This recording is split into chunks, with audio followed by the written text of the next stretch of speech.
உங்கள் இல்லங்களில் வந்து உங்கள் உள்ளங்களை உயிர்ப்பிப்பது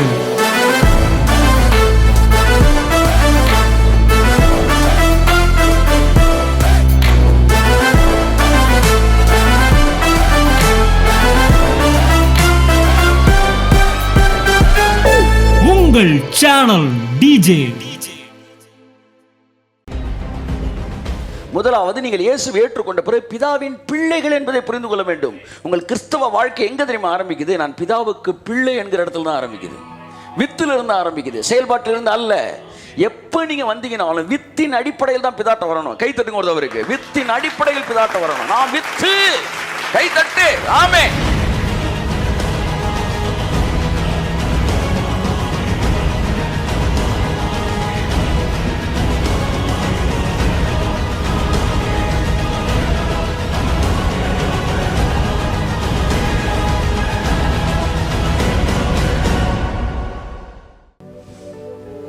அல்லேலூயா.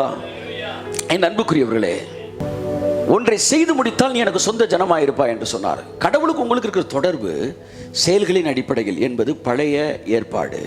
புதிய ஏற்பாடு யோவான் 1:12 வருகிறது. வாசிப்போம். அவருடைய நாமத்தின் மேல் விசுவாசம் உள்ளவர்களாய் அவரை ஏற்றுக்கொண்டவர்கள் எத்தனை பேர்களோ அத்தனை பேர்களும்.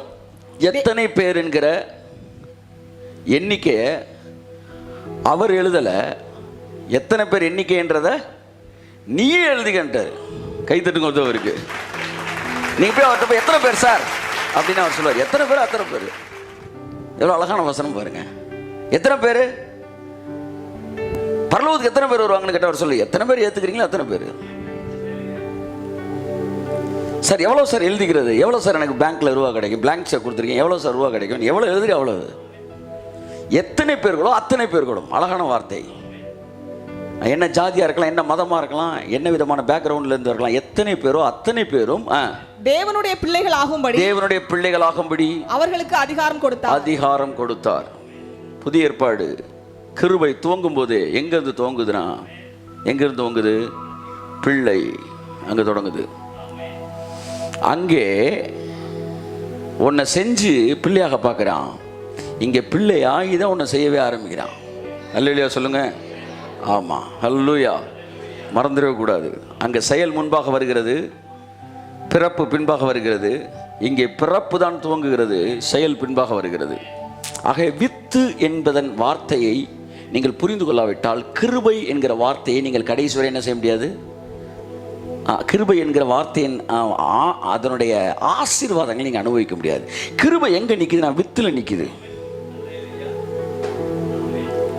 பிரமாணம் எங்க நிற்குன்னா செயல் மேல நிற்குது. பிரமாணம் வந்து பிஸ்னஸ் டீலிங்கு.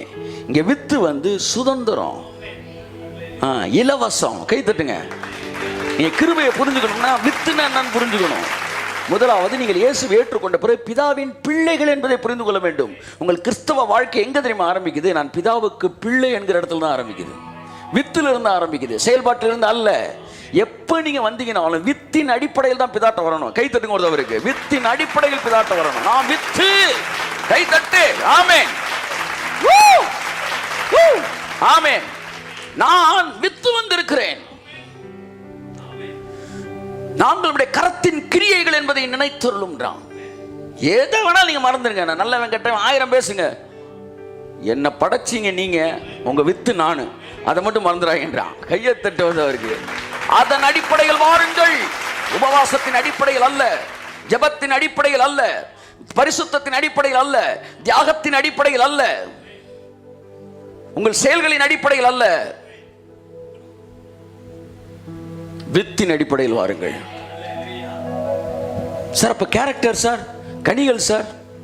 எங்க விதைன்ற வார்த்தை வருதோ அங்கதான் கனின்ற வார்த்தையும் வருது. கையை தட்டு. அப்படியே எந்திரிச்சு வீட்டுக்கு போயிருங்க. அவ்வளவுதான்.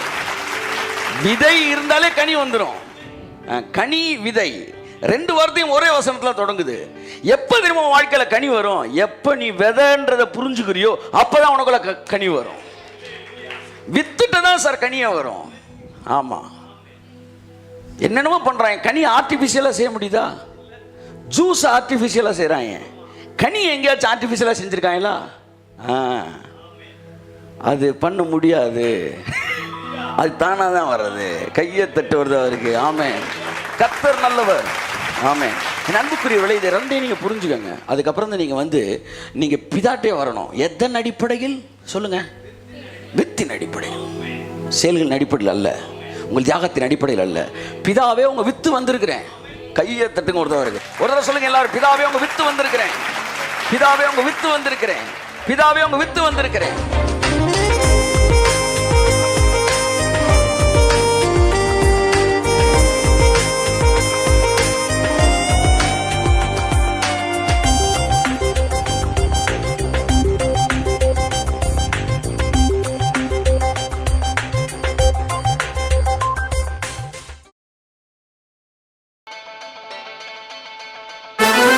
உங்கள் இல்லங்களில் வந்து உங்கள் உள்ளங்களை உயிர்ப்பிப்பது